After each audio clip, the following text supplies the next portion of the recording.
the reader of books. It's a funny thing about mothers and fathers. Even when their own child is the most disgusting little bastard you ever imagined, they still think that he or she is wonderful. Some parents go further. They become so blinded by adoration that manage to convince themselves that child has qualities of genius. Well, there is nothing very wrong with all this. It's the way of the world. It's only when the parents began telling us about the brilliance of their own revolting offspring that we start shouting, "Bring us a base and we're going to the stake."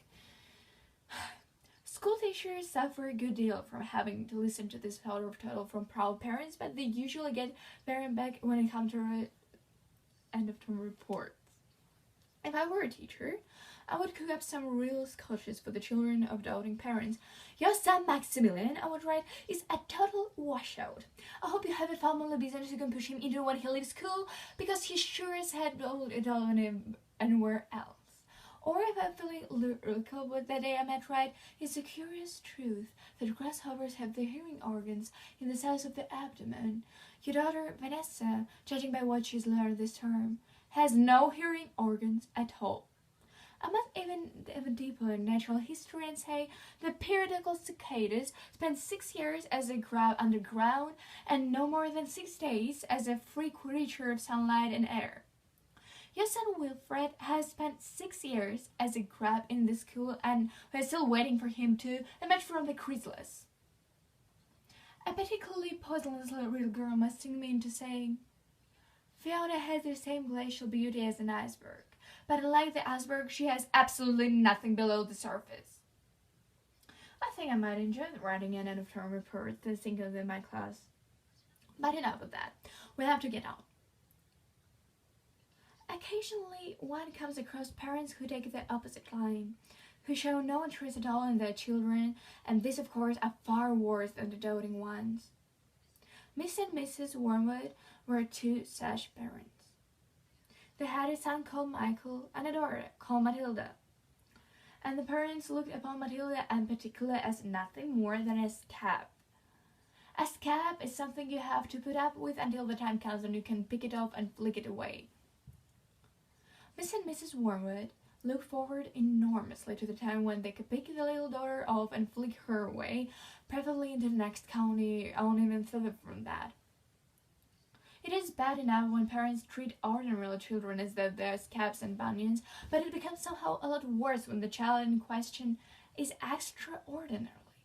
And by that I mean sensitive and brilliant, and Matilda was both of these things. But above all, she was brilliant. Her mind was so nimble, and she was so quick to learn, that her ability should have been obvious even to the most half of parents. But Mr. and Mrs. Wormwood were both so harmless and so wrapped up in their own silly little lives that they failed to notice anything unusual about their daughter. To tell the truth, I doubt if it would not necessarily crawl in the house with a broken leg. Matilda's brother Michael was a perfectly normal boy, but the sister, as I said, was something to make your eyes pop. By the age of 1.5, her speech was perfect, and she knew as many words as most grown-ups. Her parents, instead of applauding her, called her a noisy chatterbox and told her sharply that small girls should be seen and not heard. By the time she was free, Matilda had taught herself to read by citing newspapers and magazines that lay around the house. At the age of 4, she could read fast and well, and she naturally began hankering after books. The only book in the whole of this enlightened household was something called Easy Cooking, belonging to her mother. And when she had read this from cover to cover and learned all the recipes by heart, she decided she wanted something more interesting. "Daddy," she said, "do you think you could buy me a book?" "A book?" he said. "What would I buy a book for?" "To read, Daddy." "What's wrong with a telly, with a sake? With a lovely telly with a 12-inch screen, and now you come asking for a book? You're making a spoil, my girl." Nearly every week that afternoon, Matilda was left alone in the house. Her brother, 5 years older than her, went to school. Her father went to work, and her mother went out playing bingo in a town 8 miles away. Mrs. Wormwood would hook on bingo and played it 5 afternoons a week. On afternoon of the day when her father had refused to buy her a book, Matilda set out all by herself to walk to public library in the village. When she arrived, she introduced herself to the librarian, Mrs. Phelps. She asked if she might sit a while and read a book. Mrs. Phelps, slightly taken aback at the arrival of such a tiny girl and accompanied by a parent, nevertheless told her she was very welcome. "What were the children's books, please?" Matilda asked. "That over there on those lower shelves," Mr. Phelps told her. "Would you like me to help you find all the pictures in it?" "No, thank you," Matilda said. "I'm sure I can manage." From then on, every afternoon, as soon as her mother had left bingo, Matilda would toddle down to the library. The walk took only 10 minutes, and this allowed her 2 glorious hours sitting quietly by herself in a cozy corner, devouring one book after another. Once she had read every single children's book in the place, she started wandering around in search of something else. Mrs. Phelps, who had been watching her with fascination for the past few weeks, now got up from her desk and went over to her. "Can I help you, Matilda?" she asked. "I'm wondering what to read next," Matilda said. "I finished all the children's books." "You mean you've looked at the pictures?" "Yes, but I've read the books as well." Mrs. Phelps looked down at Matilda from her great height, and Matilda looked right back up at her. "I thought some were very poor," Matilda said, "but others were lovely. I like The Secret Garden best of all. It was full of mystery. The mystery of the room behind the closed door and the mystery of the garden past brick wall." Mrs. Phelps was stunned. "Exactly how old are you, Matilda?" she asked. 4 years and 3 months, Matilda said. Mrs. Phelps was more stunned than ever, that she had decided not to show it. "What sort of a book would you like to read next?" she asked. Matilda said, "I would like a really good one that grown-ups read, a famous one. I don't know any names." Mrs. Phelps looked along the shelves, taking her time. She didn't quite know what to bring out.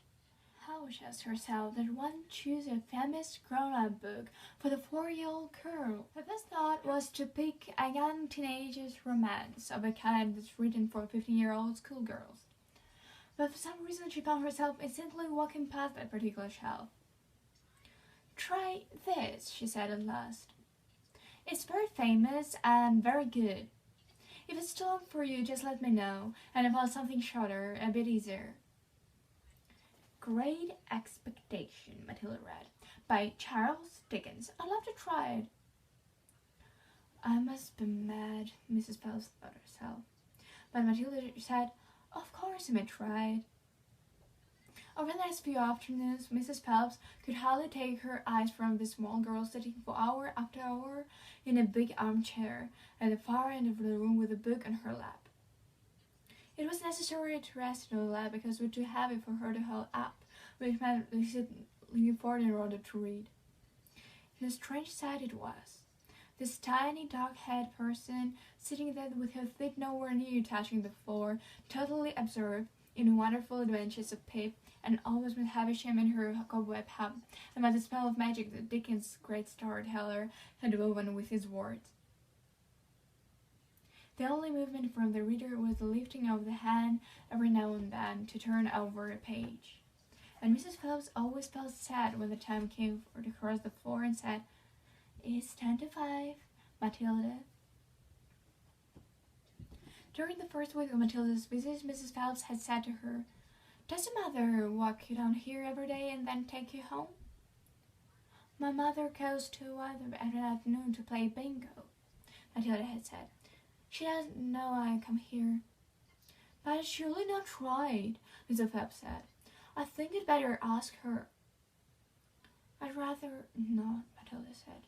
"She doesn't encourage reading books, nor does my father.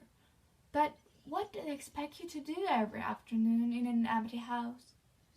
"Just watch around and watch the telly." see. She doesn't really care what I do, Matilda said, a little sadly.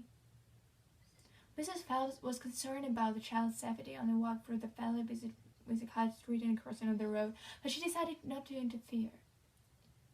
Within a week, Matilda had finished Great Expectations, which in net edition contained 411 pages. I loved it, she said to Mrs. Phelps. Has Mr. Dickens written any others? A great number, said the astounded Mrs. Phelps. Shall I choose another? Over the next 6 months, under Mrs. Phelps's watchful and compassionate eye, Matilda read the following books: Nicholas Nickleby by Charles Dickens, Oliver Twist by Charles Dickens, Jane Eyre by Charlotte Bronte, Pride and Prejudice by Jane Austen, Tales of the D'Urbervilles by Thomas Hardy, Come to Earth by Mary Webb, King by Rudyard Kipling, The Invisible Man by H.G. Wells, The Old Man in the Sea by Ernest Hemingway, By the Sound of the Fury by William Faulkner, The Grapes of Wrath by John Steinbeck, The Good Companions by J.B. Priestley, Brighton Rock by Grant Greene, Ellen Farm by George Orwell. It was a formidable list, and by now Mrs. Phelps was filled with wonder and excitement, but it was probably a good thing that she did not allow herself to be completely carried away by it all. Almost anyone else witnessing the achievements of this small child would have been tempted to make a great fuss and shout the news all over the village and beyond, but not so Mrs. Phelps. She was someone who minded her own business and had long since discovered it for someone worthwhile to interfere with other people's children.